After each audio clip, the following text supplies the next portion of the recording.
就在艾莱妮和艾玛翻看档案袋内的几张照片之时，忽然传来了敲门声。咚咚咚，玻璃门被敲响，这声音有些短促，似乎透着焦急。办公室里的三人皆是皱了皱眉头，互相对视了一眼。因为以往在局长办公室的百叶窗放下来之后，说明普雷斯顿是在和别人商谈重要的事情，是绝对不会有人来打扰的。这几乎已经是分局里不成文的规定了。艾莱妮迅速将文件袋藏到身后，右手无声地按在了腰间的枪套上，用眼神向普雷斯顿局长请示。水？普雷斯顿沉声问道，声音里带着不悦。局长先生，是我，克斯伦。一道略显低沉的声音在门外响起，这是之前从会议室摔门出去的2名黑人探员之一。当时的另外一人就是蝮蛇组织的内应弗雷德。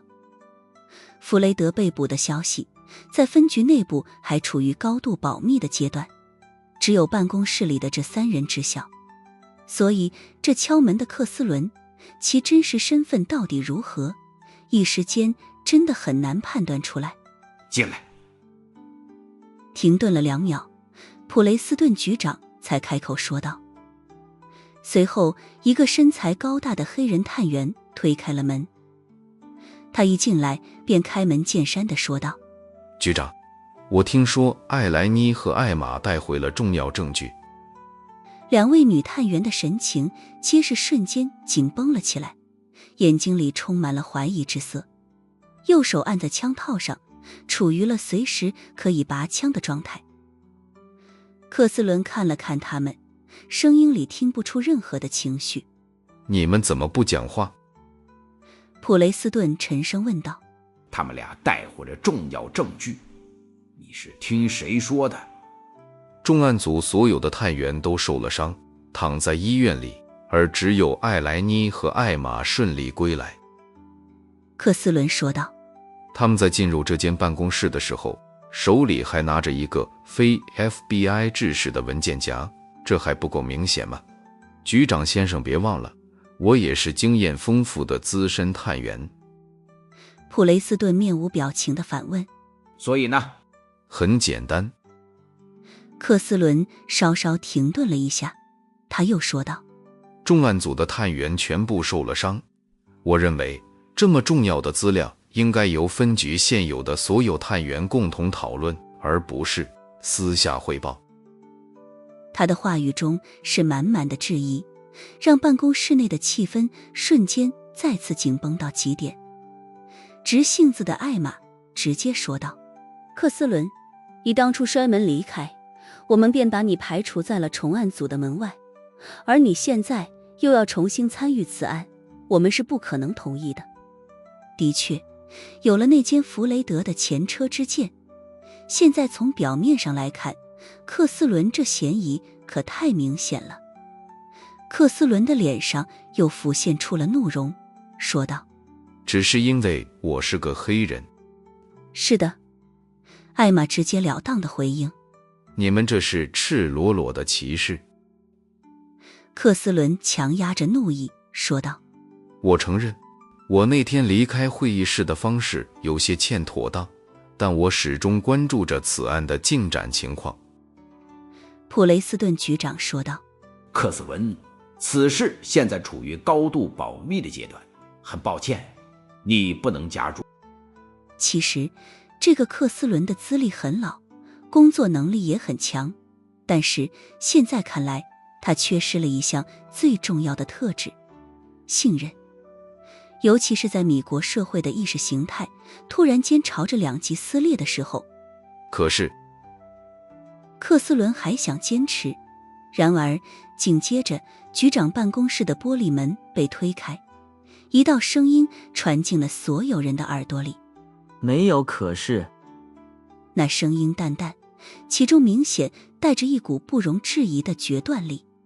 你根本不配出现在这里。听到了这声音，艾玛和艾莱伊对视了一眼，都清楚地看到了彼此眼睛里的惊喜之意，因为来者正是苏无忌。你又是什么人？克斯伦盯着这个突然出现的东亚青年，冷冷问道：你怎么能出现在 FBI 的局长办公室？其实不只是克斯伦在疑惑，甚至艾莱伊和艾玛都不清楚苏无忌是怎么进来的。毕竟 FBI 对于门禁和身份的认证非常严格。其实从进入1楼大门到电梯再到这一层，皆是门禁森严，需要刷卡验证好几次的。至于局长普雷斯顿，他并没有开口质疑，眼睛里反而闪过了一道了然的亮光，好像猜到了苏无忌的身份。苏无忌没有理会黑人探员，而是看了局长普雷斯顿一眼，说道：局长先生你好。普雷斯顿起身，轻轻地吸了一口气。是你救了我。苏无忌摇了摇头，淡淡说道：确切地说啊，是我的朋友救了你。谢谢。普雷斯顿起身，鞠了一躬，说道：没想到你们的反应这么迅速。原来在普雷斯顿被人刺杀的时候，有几个身穿黑色西装的男人突然出手相助，不然的话，他这位分局长已经把性命交代在杰克逊维尔了。苏无忌说道：原因这很简单，蝮蛇组织既然能对重案组下手，就不可能放过你这个分局长，前提是你并非他们所安插的那间。那黑人探员克斯伦提高了声量：你在胡说些什么？ FBI 的佛罗里达分局里不可能有内奸的存在。所有人的目光都看向了他。克斯伦浑然不觉周围人对他的防备，盯着苏无忌：你不是 FBI 的人，怎么来到这里的？怎么进入这幢大楼的？我有足够的理由怀疑你才是。闭嘴！两声交斥同时响起。下一瞬间，克斯伦身体僵住，因为2把冰冷的手枪已经举起，一左一右稳稳抵住了他的太阳穴。艾玛！克斯伦低吼，难以置信地看着2位同事：没有他，我们早就死了。艾玛声音冰冷：如果你再敢侮辱他一个字，我保证你会看到自己的脑浆。克斯伦的面色难看到了极点。苏无忌从口袋里掏出了一张卡片，往克斯伦的眼前一放，说道：我刚才就是用这张卡片打开了7道门禁，来到这间办公室里的。那是一张 FBI 的特殊身份卡，上面的照片正是苏无忌，职位一栏清晰地印着高级顾问。这……克斯伦仍旧是满脸的不相信，眼底闪过了一道不为人知的惊慌。你这么年轻，怎么可能已经是高级顾问了？这一定是伪造的。而一旁的普雷斯顿局长以及2位女探员都随之露出了震惊的神色。他们想到苏无忌会有一些隐藏身份，却没想到居然拥有总局核发的高级顾问身份。要知道，这种身份每年新增不超过5人，审核标准严苛到了变态的程度。苏无忌嘲讽地冷笑道：伪造这种高级顾问身份卡，然后大摇大摆地出现在 FBI 分局的核心区域里，我是活得不耐烦了吗？办公室内陷入了短暂的死寂，只有克斯伦粗重的喘息声格外清晰。那2张抵在他头上的枪口没有丝毫晃动，使得那黑亮的脑门上已经布满了汗水。普雷斯顿局长深吸一口气，打破了沉默。他看向苏无忌，眼神微微有些复杂。顾问先生，您的身份我会立刻向总局核实，但在那之前，请您理解我们内部的规章。不必核实了。苏无忌打断了他，随手将身份卡丢在桌子上，然后拿出了手机，看了看自己之前收到的那条信息，淡淡说道：我想很快就会有人联系你的。巧合的是，随着话音落下，普雷斯顿办公桌上的专线电话铃声随之响起。这位局长立刻拿起了电话。普雷斯顿，你好，我是霍华德。一道低沉的声音传来。霍华德。普雷斯顿深吸了一口气，没想到是您给我打来了电话。艾玛和艾莱妮对视了一眼，都看到了彼此眼睛里的震惊之色。在联邦调查局内部有好几个重名的霍华德，但有资格打电话给普雷斯顿的只有一人，那就是联邦调查局总局犯罪调查部的部长。普雷斯顿局长，我想你应该已经看到了苏先生了。霍华德沉声说道。普雷斯顿说道：是的，而且苏先生拿着一张顾问身份卡。普雷斯顿，我已经亲自签署了授权文件，授权苏顾问主导调查迈阿密附蛇案件。在佛罗里达州境内，针对附蛇组织及其关联势力，苏顾问可以采取一切必要手段，而你们必须配合他的所有工作。他每说一个字，普雷斯顿的脸色就凝重一分。铁腕霍华德在 FBI 内部是以强硬和不循常规著称的实权派人物，他以这么强势的姿态介入此事，足以说明面前青年拥有让人震惊的隐藏身份。是，普雷斯顿说道。请霍华德部长放心，我们一定配合好顾问的工作。霍华德沉声说道。我说的是所有工作，你能明白我这句话的意思吗？我明白。普雷斯顿说道。你还不够明白我所说的所有工作，甚至包括把那些人渣。霍华德的声音里带着一丝冷酷和无情。挂上路灯杆。这句话要是传出去，足以在米国社会里引起轩然大波。我明白。普雷斯顿抹了一把头上的冷汗，补充道：以这些人的所作所为被挂上路灯杆，都是便宜他们了。克斯伦一听，立刻低吼道：混蛋，普雷斯顿，你说什么？霍华德在电话里问道。刚刚是谁在讲话？把电话给他。这沉沉的声音似乎暴风雨将至。普雷斯顿示意黑人探员过来接电话。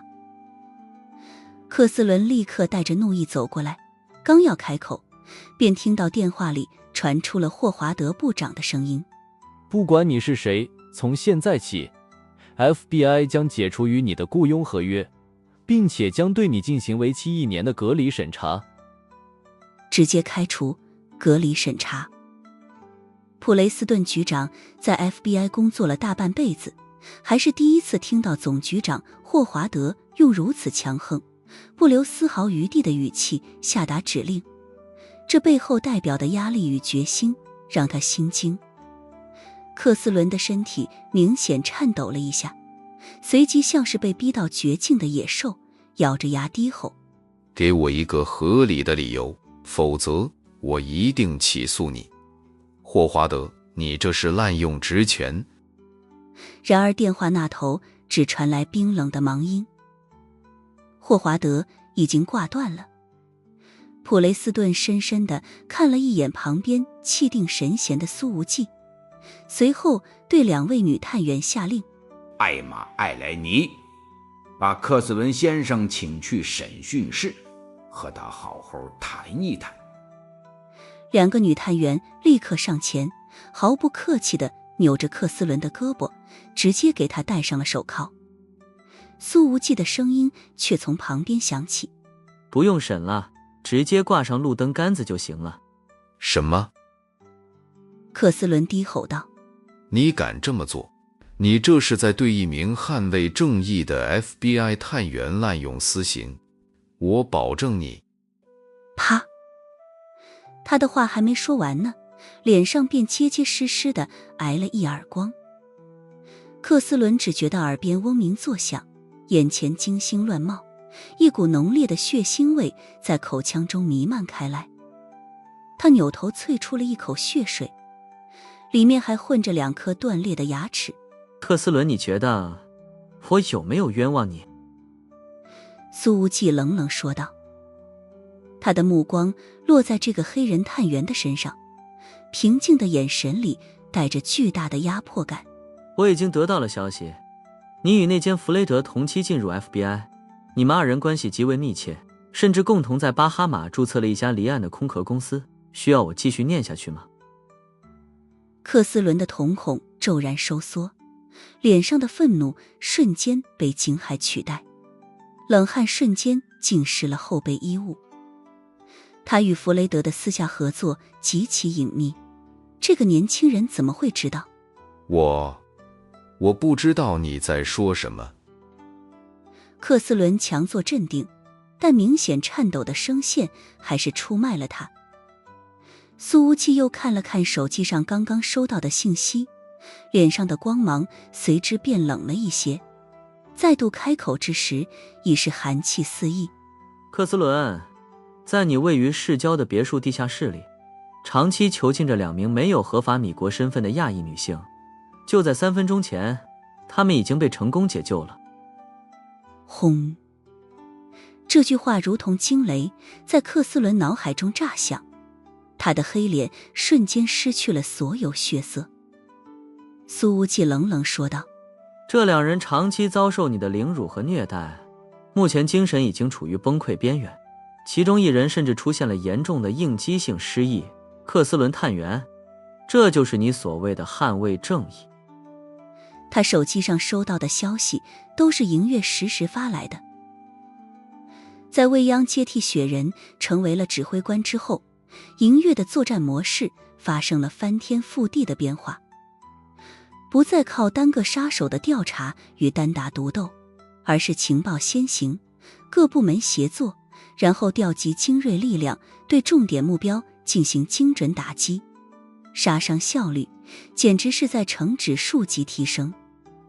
也不知道是不是艾斯戴尔的意思，现在营月的情报官已经开始和苏无忌单线联系，时刻保持最新情报的及时更新。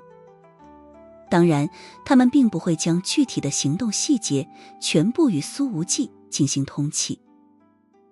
克斯伦的大脑一片空白，所有的狡辩在铁一般的事实面前都显得苍白无力。他的双眼赤红，死死盯着苏无忌，从喉咙深处挤出低吼：混蛋，你到底是谁？你怎么可能知道这些？呵呵，你们这些蝮蛇组织的成员，简直连人渣都算不上。苏无忌的声音里不含丝毫感情，他拿起旁边的橡胶棍，狠狠一抡，重重地砸在克斯伦的脑袋上。砰！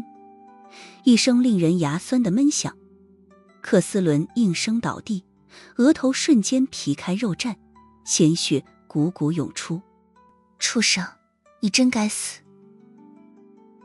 艾玛看着这个道貌岸然的同事，想到地下室里受害者的惨状，气得浑身发抖。苏无忌面无表情，反手又是一棍，精准地抽在克斯伦的嘴上。咔嚓，清晰的骨裂声响起，伴随着飞溅的牙齿和血沫，克斯伦连惨叫都没能发出，直接昏死了过去。普雷斯顿局长看着这血腥而暴力的一幕，嘴唇动了动，最终没有出声制止。他深吸一口气，沉痛地说道：佛罗里达分局被渗透到这个地步，我作为局长负有不可推卸的责任。他不知道眼前这年轻人到底有着怎么样的背景，但现在唯一正确的一条路就是不要和他对着干。苏无忌将染血的橡胶棍丢到一边，语气恢复了平淡。现在不是追究你责任的时候，铲除蝮蛇组织才是重中之重。对了，顾问，你看看这个，蝮蛇组织的内部资料。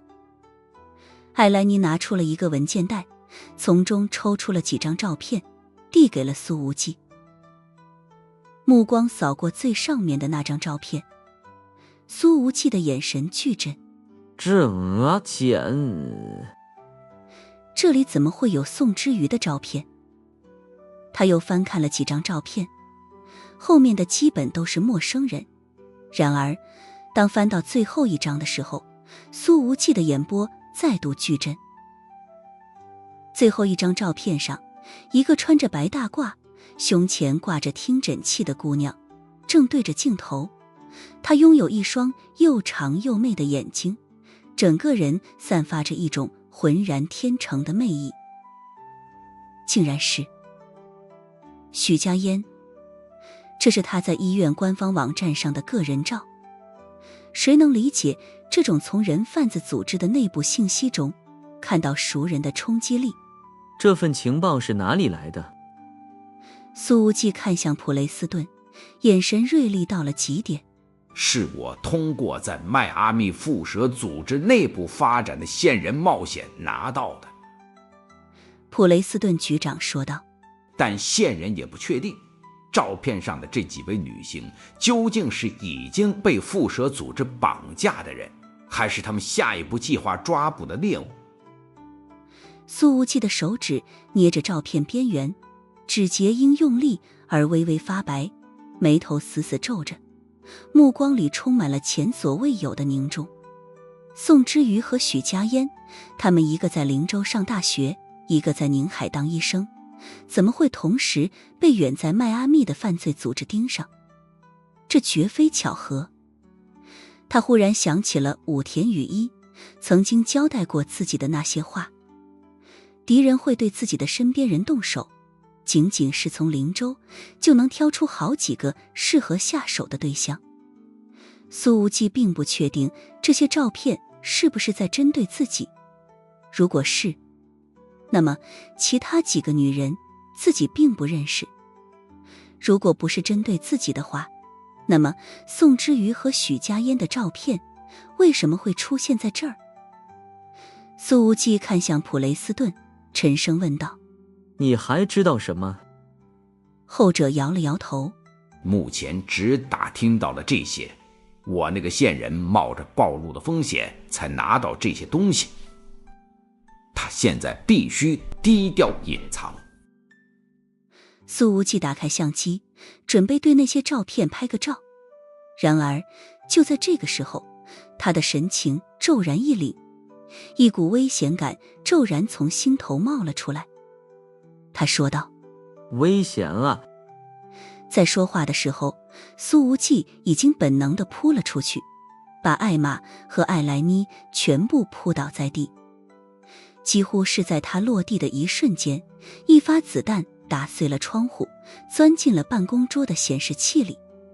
巨大的冲击力把整个屏幕生生打碎，碎片飞出去老远。艾玛的心瞬间冰凉。如果他刚刚没有被苏无忌扑倒在地的话，这发子弹就会打烂他的后背。普雷斯顿局长的反应也是够快的，他直接连人带椅仰面倒地，随后喊道：狙击手在500里外兰德影视公司。这个分局的选址是经过慎重考量的，周围能够供狙击手射击到这一层的建筑其实并不多，视野之内只有寥寥2-3栋楼罢了。而从这个子弹的射击角度来判断，应该就是来自于那个兰德影视公司的楼顶。苏无忌压着2个女特工，声音之中透着冷静，说道：去抓住那个狙击手。这是对着他衣领上的通讯器所说。显然在进入这里之前，苏无忌早就做好了相关的安排。而这时候那个狙击手又接连开了几枪，可是由于几人全部躲到了射击死角，使得子弹并没有命中目标，仅仅是把办公桌打烂了而已。楼顶的狙击手似乎意识到目标已脱离射界，停止了无谓的射击，办公室内弥漫着硝烟和显示器塑料烧焦的刺鼻气味。苏无忌迅速从艾玛和艾兰妮身上起来，他来到了昏死的克斯伦身边，一把将他沉重的身体拖到坚实的承重墙后，同时低吼道：封锁周围。普雷斯顿局长也已经拔出了配枪，按响了警报，对着对讲机低吼：全员行动，封锁周边所有街区，重点包围兰德影视公司大楼，一只苍蝇也不准放出去。佛罗里达分局内部瞬间警报声大作，探员们的脚步声、呼喊声以及装备武器的声音已经响成一片。提前演练过数次的应急防御机制终于开始运转。在苏无忌之前开过来的那一辆车子里，武田雨一正静静坐在后排，宛若一朵刚刚盛开的水仙花。这辆车已经开出几百米了，但是前方已经被 FBI 的便衣特工封锁了道路，完全无法驶出这片区域了。而开车的正是那个自称阿切尔的男人。显然，在苏无忌进入分局大楼的时候，武田雨一被劫走了。武田雨一淡淡说道：你走不动了，不如直接放弃，或许还能活得久一点。对了，我除了兰德影视公司的星探之外，还有另外一个身份。这个名叫阿切尔的男人转过身，微笑着说道：胸羽小姐，你不妨猜一猜。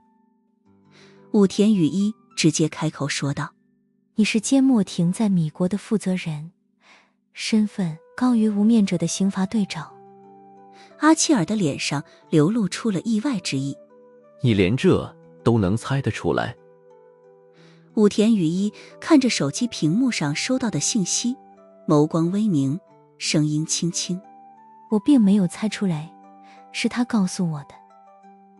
在听了武田雨一的话之后，阿切尔的手指有节奏地敲着方向盘，沉默了几秒钟，才说道：我还以为我给了你们一个惊喜，没想到连这一步都在他的预料之内。所以采访你一下，你现在的心情如何？武田雨一反问道。这句话里似乎开始带上了一些反客为主的味道了。阿切尔转过头，嘴角牵扯出了一线弧度，说道：我的心情很好，因为我随时可以杀了你。那你为什么不动手呢？武田雨一说道。他的语气里听不出一丝应有的慌乱，好像是在尝试着去掌握主动权。哪怕双方的武力值完全不在同一个水平上。不得不说，苏无忌的提前预判让他此刻的心中有点小爽。阿切尔直视着武田雨一那清澈见底的眸子，问道：你真的一点都不紧张？我承认，一开始你叫我胸羽的时候，我是紧张了一下的。武田雨一轻轻摇了摇头，几缕发丝垂落脸颊。但是这种紧张感只是一闪而过，仅此而已。为什么？阿切尔饶有兴致地问道。能把原因告诉我吗？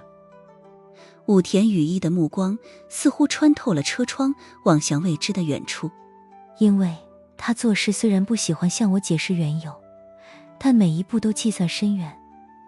他既然说过要保护我，就绝不会让我独自面对无面者的杀机，更不可能让我孤身陷入险境。他的语气平静，但是声音里却带着一种近乎盲目的笃定。你就这么信任他？听起来简直就像是彼此感情很深的男女朋友一样。阿切尔有些不太相信。武田雨一的眼光悠远，说道：不，我和他或许永远都成不了男女朋友，但在未来，我们之间的纠缠可能会比恋人之间更多，我很确信这一点。我听不懂这些，我只看眼前。阿切尔呵呵一笑，嘲讽地说道：看看你现在，可是实实在在的落在了我的手里。虽然我不知道此刻的区域封锁是不是在找我，但起码我现在还是安全的，不是吗？武田雨衣收回了目光，落在了阿切尔的身上，说道：你没近距离的接触过他，永远不会明白他的思维到底能延伸到多远的地方。你和他才接触了几天？阿切尔语带嘲讽，冷笑着说道：还没有你在裁决庭待的时间长呢。朝夕相处的近7天，已经很奢侈了。武田雨衣不知道想到了什么，眼帘微垂，眸光流转间似有复杂的情绪一闪而过。虽然有些时候并不是那么的愉快，但我从你的语气里听出了怀念。阿切尔说道：我很确定，我在每谈及我的那些前女友之时，也都是这种语气。与其说是怀念，不如说是对即将到来的充满未知的生活感到抗拒。武田雨衣淡然道：谁说你还有下一阶段的新生活？阿切尔转过身，手中多了一把手枪，枪口距离武田雨衣的胸口只有不到1米。时间差不多了，这种距离下我不可能射歪的。武田雨衣的俏脸之上没有丝毫的波澜，甚至语气都没有丝毫的变化。你不可能扣下扳机的。阿切尔面带微笑：怎么？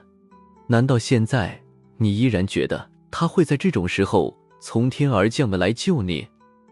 武田雨衣的唇角轻轻翘起，露出了一丝微笑，目光之中似乎带着一股足以看穿一切的洞察力。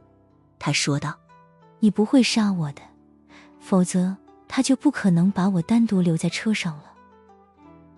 阿切尔稍稍把扳机往下压了压，说道：可据我的了解，他对你并没有任何的感情，甚至恨不得早点甩掉你这个包袱。武田雨衣反问：否则你觉得我为什么没有跟他一起下车呢？阿切尔挠了挠自己那满是发胶的头发，无奈地说道：我真的不喜欢跟你们这些脑子转得太快的人打交道。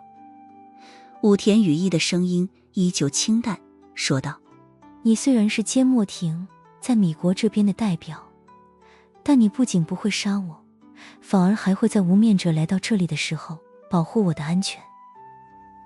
阿切尔那正在挠头发的手指忽然停住，车内的空气仿佛凝固了。他缓缓转过头，脸上的无奈神色如潮水般退去，取而代之的是一种深沉的带着审视意味的平静。你为什么能如此肯定？他问道，声音里完全听不出任何的情绪。武田雨衣迎着他的目光，一字一句的轻声说道：木者亭的人是不是都习惯像你这样伪装成一副头脑简单装傻充愣的样子？话音落下，车厢内陷入一片死寂。阿切尔脸上那副略显轻浮的表情彻底消失了，他静静地看着武田雨衣，眼神锐利的如同手术刀，仿佛要重新将他剖析一遍。过了好几秒，阿切尔才忽然摇头笑了起来，这种笑声里并没有一种被拆穿后的尴尬，反而带着一丝难以言喻的赞赏。厉害，真是厉害。他摇了摇头，随手把枪丢在了副驾上，不再是威胁的姿态，反而夸赞道：不愧是能被大裁决长带在身边的人，也不枉费木者亭的那些老家伙对你的评价这么高。评价？武田雨衣捕捉到了这个关键词，他们的目光一直落在我的身上。他早就计划着进入木者亭，却没想到这个机会来得这么早。当然，别看木者亭一直隐蔽不出，实则始终关注着黑渊的一举一动。阿切尔说道：大裁决长已经很久没有这么看好一个年轻后辈了，这种情况下，穆者庭怎么可能看不到你？武田雨衣说道。可是，由于我的决策失误，导致了裁决庭和禁锢庭的大溃败，现在还在遭受无面者的追杀。阿契尔说道。这并非是你的决策失误，如果换做别人，这次失利会更加惨重。连禁锢庭和淬炼庭都输得一塌糊涂，这种程度的失利，又怎么能全推到胸羽这么一个弱女子的身上？这时候，他的手机响起，似乎是有新消息进来了。看了看消息内容，阿契尔说道：或许你还不知道，就在刚才，无面者的2个刑罚队在米国和墨西哥边境线上遭遇黑暗佣兵团的伏击，已经全军覆没了。听到了这句话，武田雨衣轻轻地吸了一口气，他的眼底难以控制地涌现出了一抹震撼之意。这种感觉真的找不到语言来形容，怪不得苏无忌那么自信地把他单独留在车上。无面者的援兵早就被拦在了边境线上，这才是真正的运筹帷幄之中，决胜千里之外，得拥有多么强大的情报能力，才能做成这件事情。7天的追杀期限，眼看着已经不剩下多久了。这次2个无面者的刑罚队被团灭，几乎可以意味着缄默庭的追杀已经彻底终止了。武田雨衣知道苏无忌办事喜欢有个双保险，他很确定对方一定还有别的后手，就算是这个阿契尔现在想要拿走他的性命，也绝对不可能办得到。阿契尔说道：我其实不只是影视公司的星探，更是穆者庭的星探，专门从黑渊范围内寻找适合进入决策层的人才。武田雨衣的眸光依旧充满了强烈的洞察力，他说道：你的地位怕是不止星探这么简单吧？我的身份不重要，黑渊面临危机，所有的人才都将找到他们合适的位置，自然包括你在内。说着，阿契尔对武田雨衣伸出了手，微笑着说道：胸羽小姐，我代表穆者庭，欢迎你的加入。就这么加入穆者庭了。武田雨衣的心中有着强烈的恍惚感。怎么，觉得有些难以置信？阿契尔笑着问道：没想到加入穆者庭竟然这么简单。武田雨衣觉得很不真实，生性多疑的他眼睛里又升起了一线提防之意。熬过缄默庭的7天追杀，加上穆者庭投票通过，这2个条件缺一不可。阿契尔说道：能通过这个考验的人真的少之又少，上一个还是席尔瓦呢。武田雨衣没多说什么。前方 FBI 的探员们已经开始逐个车辆进行盘查了。阿契尔说道：等过了这封锁区，我就送你回南美。武田雨衣轻轻应了一声，眸子里闪过了一道只有他自己都不太能明白的复杂的光。就这么走了？他又问道：不和他告别了吗？没必要见面了，你们或许这辈子都不会再见面，就算再见了，说不定也是敌人。阿契尔从后视镜里看了他一眼，说道：我每次和我前女友分手的时候，和你现在的状态都是一模一样。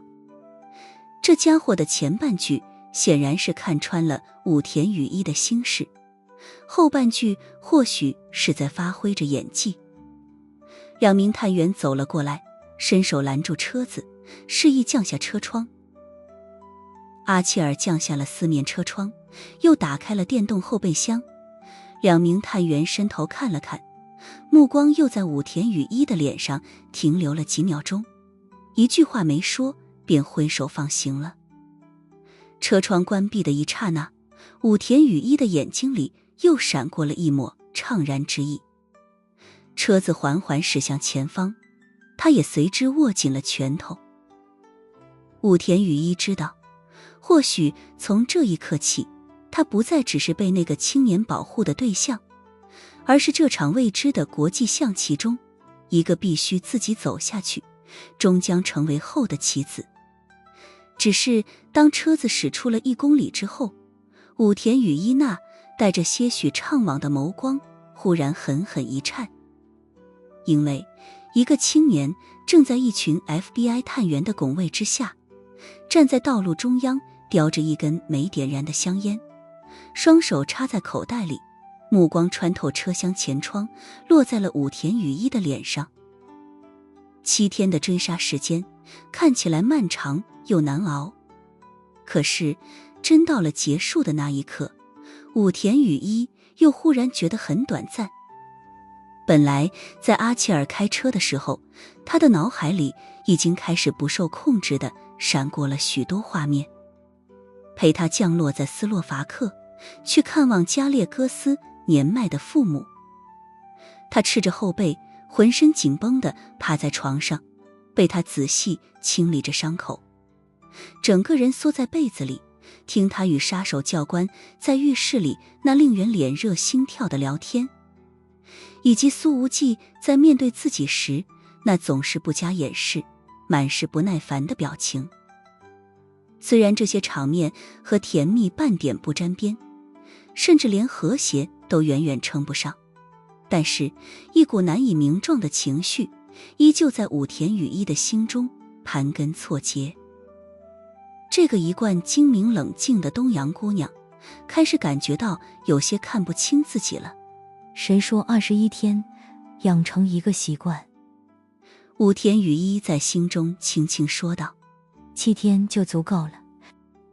本来已经做好了告别的心理准备，可是这一刻，当那个青年的身影重新映入眼帘的时候，武田雨衣的心跳还是控制不住的骤然漏了一拍。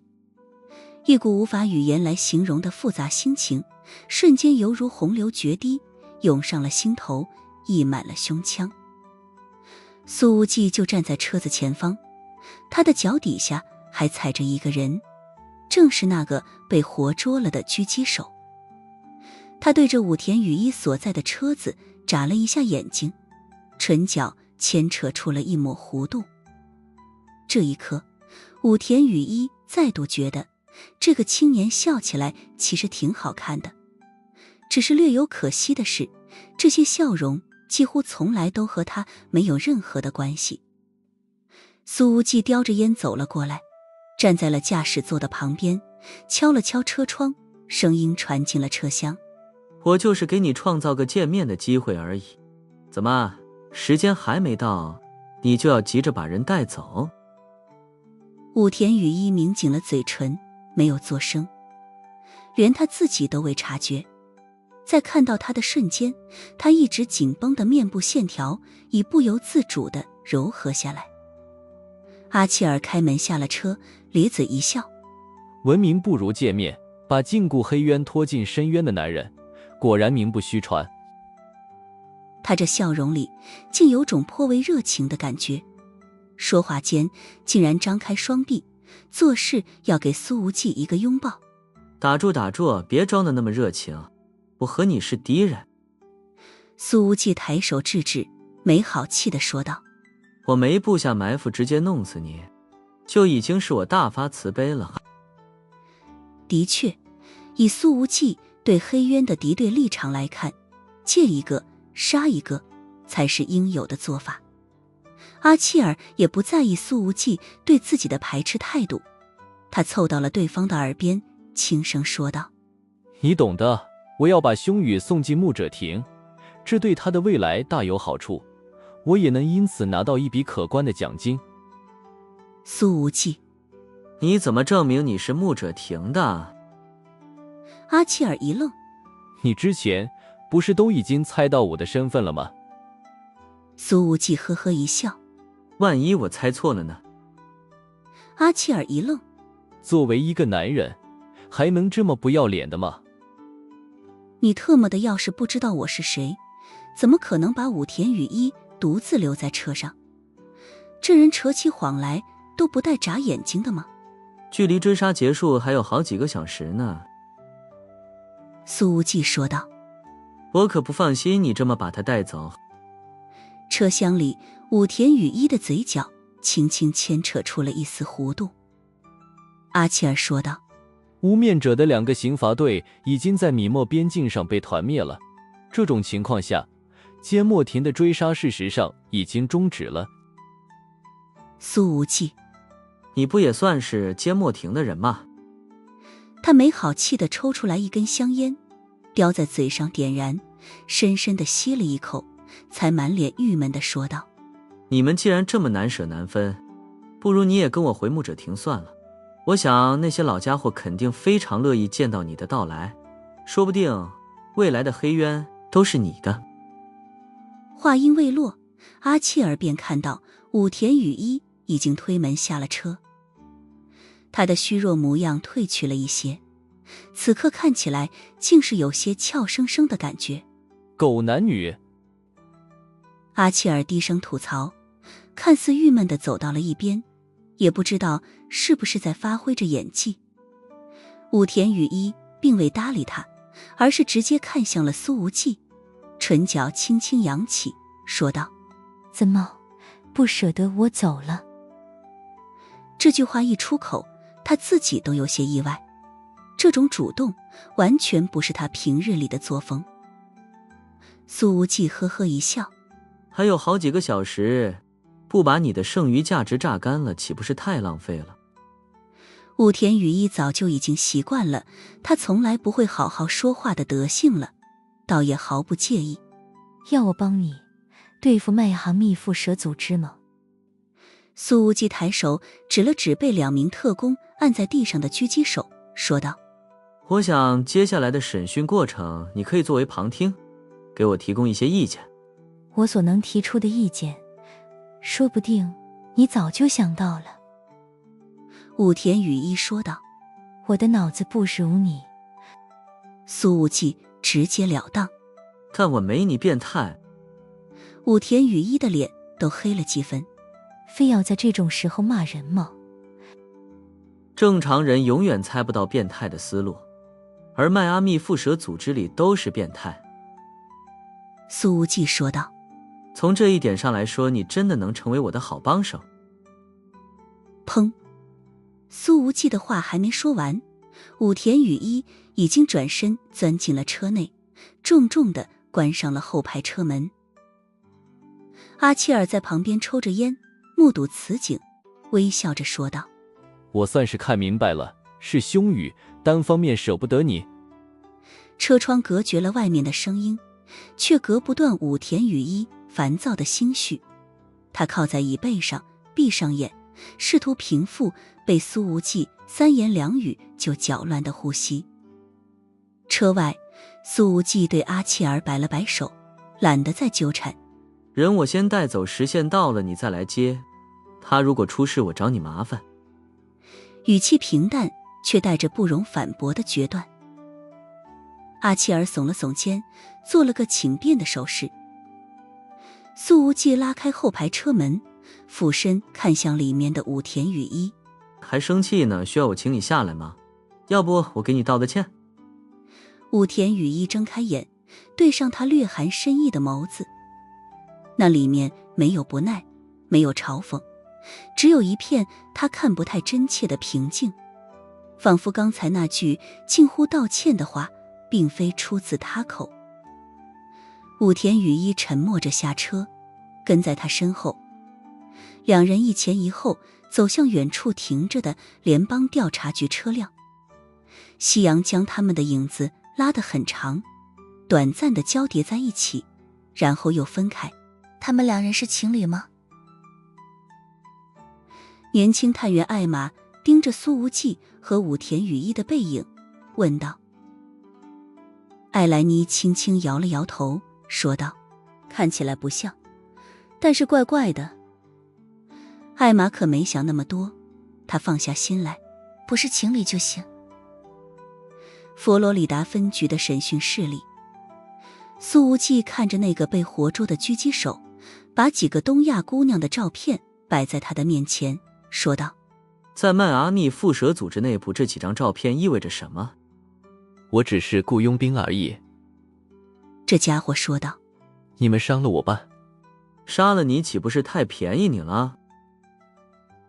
苏无忌嘲讽的一笑：“如果你真是雇佣兵的话，这时候应该已经塔年了，而不是顽抗到底。”他随后看向了身边的姑娘：“我想听听你的意见。”在来到审讯室的路上，苏无忌已经把案情经过全部告诉了武田雨衣，甚至连那些与宋之瑜和许家烟有关的照片都没有隐瞒。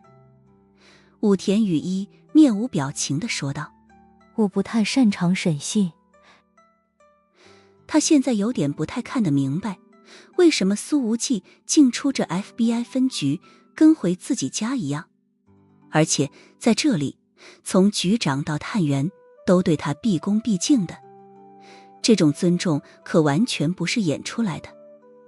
苏无忌呵呵一笑：“之前你用刀子插那个麦吉斯膝盖骨的时候，不是挺熟练的吗？”武田雨衣的表情不变，也不反驳，而是问道：“他用哪只手开枪？”苏无忌说道：“右手。”武田雨衣的语气之中没有任何的波动。“那就先砍掉他的右手食指，让他再也不能扣动扳机。”那个狙击手一下子打了个哆嗦，咬着牙喊道：“你们还是 FBI 吗？我要找律师。”平心而论，他的狙击技术相当不错，期间必然经过了数年的艰苦练习。而此刻武田雨衣简单的一句话，无疑是要拿走比他性命还要珍贵的东西。殊不知，在东洋的第一大社团领风组，犯了错误被剁手指，简直是家常便饭。武田大小姐从小到大可见的太多了。苏无忌闻言，侧头看了武田雨衣一眼，那眼神里有些许审视，但更多的是一种果然如此的了然。“你看我说的没错吧？”苏无忌转过头，呵呵一笑，语气里听不出是赞许还是别的什么。“你比我更了解变态。”武田雨衣没有反驳，表情上甚至带着些许平静。他知道自己骨子里确实存在着某些冰冷甚至黑暗的东西，而这7天在苏无忌身边，这些东西似乎被从他身上所散发出来的阳光压制了些许。是的，是压制，而并非是融化。如今眼看着就要和他分开，自己体内的那些被压制的特质，此刻似乎也要冒出头来了。“先切食指的上面关节，找个人动手吧，我不行。”武田雨衣勉强给自己解释了一句：“我就算找准了关节，也切不动。”苏无忌掏出了一把匕首，亲自上手。当他把刀锋压在狙击手的指节上，开始缓缓切割的时候，后者浑身上下遍布寒意。苏无忌特地让自己的切割速度变得很慢，他看着皮肤被划破所流出的鲜血，说道：“如果你再不交代点什么有价值的信息，我的刀就要割开你的手指关节了。”我要再看一看那几张照片。这个狙击手疼得哆嗦了一下，随后喊道：“武田雨衣已经把照片摆到了他的面前。”这第1张是重点目标。这狙击手看着那宋之瑜的照片，喊道：“我确定，不出1个月，他必然会被绑到米国来。”苏无忌看着许家烟和其他几个女孩的照片，眉头狠狠皱着。“后面几张呢？”狙击手皱着眉头想了一会儿。“后面几张我不确定，但我知道蝮蛇的重点目标不可能有这么多。”迈阿密机场，一架私人飞机正静静地停靠在专属泊位上，而距离飞机20米的位置停着一辆长轴版的林肯领航员。穆千羽一袭黑色长裙，坐在林肯领航员宽大的后排座椅上，夕阳的柔光透过车窗，在他精致的侧脸上投下淡淡的轮廓。在右座上坐着一个40多岁的中年黑人女人，她留着卷发，双颊微瘦，显得很干练。但如果仔细看去，会从她的面容上找出些许讶异的影子来。菲儿姐姐，我该走了。穆千羽开口，声音柔和。谢谢你专程来送我。这个名叫菲尔的女人说道。穆小姐，我和你一见如故，希望你能常来米国。这个菲尔曾经担任过美联储旗下的联邦储备委员会副理事长，在金融方面极其专业。而他现在的工作是现任总统的首席经济顾问。穆千羽浅浅一笑，说道：一定会的。菲尔沉吟了一下，又说道：其实总统先生和我都有些困惑，穆小姐帮助委内瑞拉拟定的那一纸声明，让米国成了你那么大的人情，可你最终却只用它换来了一张 FBI 的高级顾问身份卡，这两者的价值真的很不对等。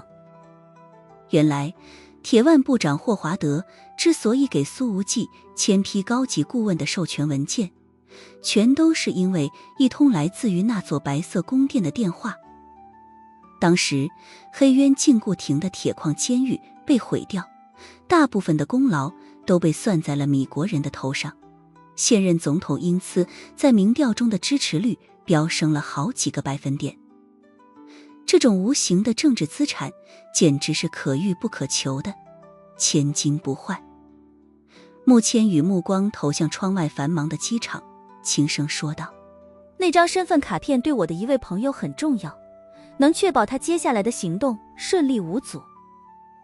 菲尔显然已经了解了事情的原委，他点了点头，说道：你的那位朋友先是救了那么多米国科学家，这次又要拯救众多被拐卖的无辜者，于公于私，我们都该给他提供最有力的支持。顿了顿，他的语气里带上了一丝歉意与决断，又补充了一句：让迈阿密蝮蛇组织在米国大地上盘踞这么久，实在是我们的失职。我知道你们也有难处，毕竟那组织的背后隐约可能站着某些议员的身影。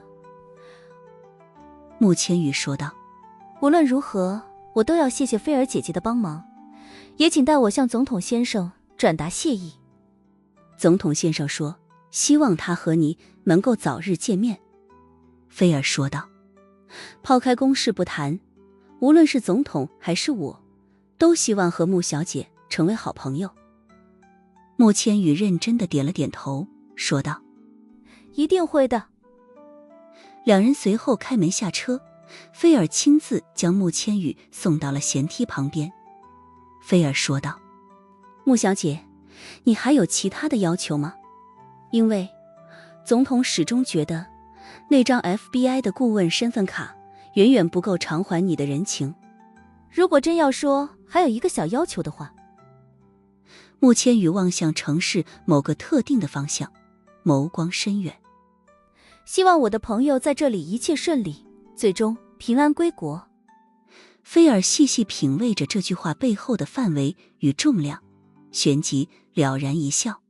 请放心，也祝你和苏先生长长久久。我喜欢这个祝福。穆千羽笑着和菲尔轻轻拥抱了一下，便登上了舷梯。飞机呼啸着冲上蓝天，融入云层。这时候，一个穿着警长夹克、戴着墨镜的男人走到了菲尔的身侧。他仰头看着飞机，忽然开口说道：感觉这姑娘怎么样？菲尔本来正在出神呢，听了这声音，随之吓了一大跳。他定睛看了看身边的警长，随后哭笑不得：总统先生，你没必要打扮成这个样子啊。当然有必要，佛罗里达这地方不养闲人，太复杂了。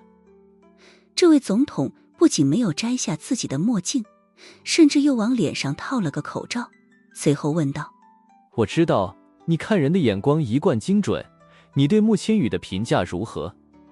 菲尔沉默片刻，给出了一个极高的赞誉。如果他愿意加入共济会的话。这句话的重点不在于他有没有资格，而在于他愿不愿意。总统轻轻摇了摇头，语气之中带着些许惊叹。这评价真的太高了，米国的这一代年轻人能与之匹敌的不超过10个人。菲尔客观地补充道，但他们多数是站在了巨人肩膀上，若非总统联盟里某些元老的全力支持与资源倾斜，这几个年轻人的成就恐怕很难与穆千羽相提并论。稍稍停顿了一下，他说道，也就麦克斯韦德罗斯还算不错。总统先生笑了笑，罗斯还行，是个有意思的家伙。总统先生，关于迈阿密附蛇组织，我们之前因各种掣肘迟迟未动。菲尔话锋一转，眼神锐利起来。现在或许正是最好的时机。总统的目光从天空之中收回，说道，因为穆千羽的那位好朋友已经替我们撕开了第一道口子，打响了第一枪。不仅如此，菲尔说道，我调查过这个年轻人，他是一把最锋利的尖刀，足以斩断任何盘根错节的关系网。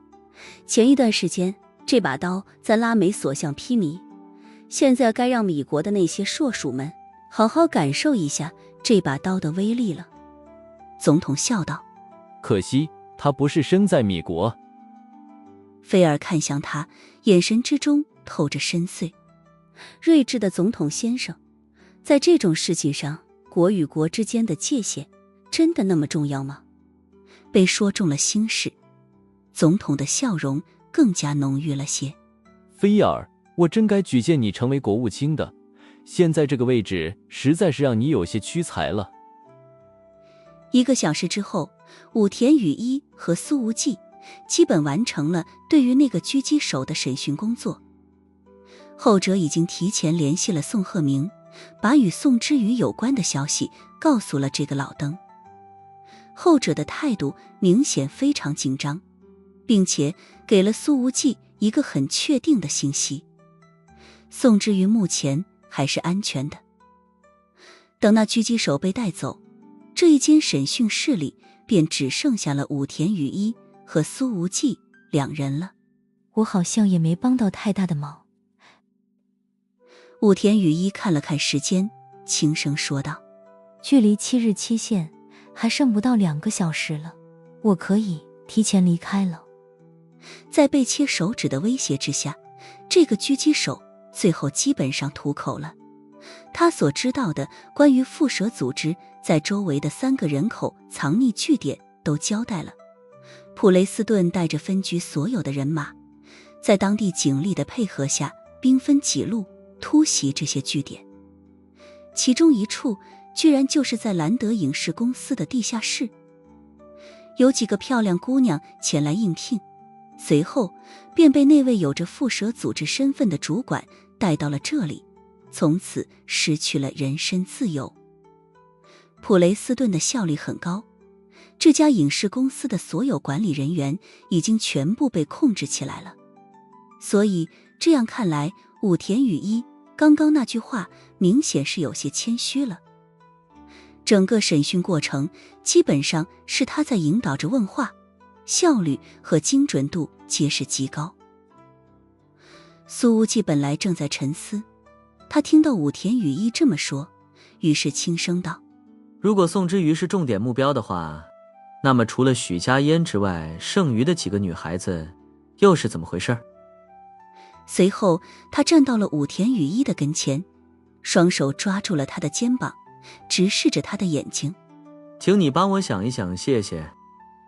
武田羽一甚至能够感觉到，从苏无忌的掌心中散发出的热量已经透过了衣服覆盖到了自己的肌肤之上。他开口请求自己帮忙，因为其他的女人，武田雨衣的心中有些微微的别扭感，但是他凝望着面前青年的目光，还是说道：我不知道这几个姑娘有没有被拐卖的背景，但是你懂养成吗？武田雨衣本来欲言又止，似乎是不太想在苏无忌的面前展现自己那稍显不正常的一面，但还是说出了自己的另外一种判断。养成，苏无忌说道：是我所理解的那种养成吗？可能稍微有点区别。武田雨衣的眸光复杂。我如果说了，你不许说我变态，我不喜欢听。苏无忌抓住肩膀的手更加用力了，说道：那你快讲。就是观察一个人的成长状况，把他当成自己的作品。武田雨衣接着说道：这几张照片里，有的女孩子衣着光鲜，有的穿得朴素，明显生活过得很艰苦。如果她们有被拐卖过的经历，那么背后的那个观察者就可以通过这种改变别人人生的做法，获得很多的爽感和成就感。武田雨衣不知道该怎么解释这种爽感，毕竟那不是有着正常七情六欲的人所能理解的东西。但是他确实理解，以前在控制替身和备胎的时候，他都能够产生些许改变别人人生的爽感。或许这也是当初武田雨衣处心积虑要掌控领风组的原因之一。这有什么好爽的？苏无忌的眉头狠狠皱着。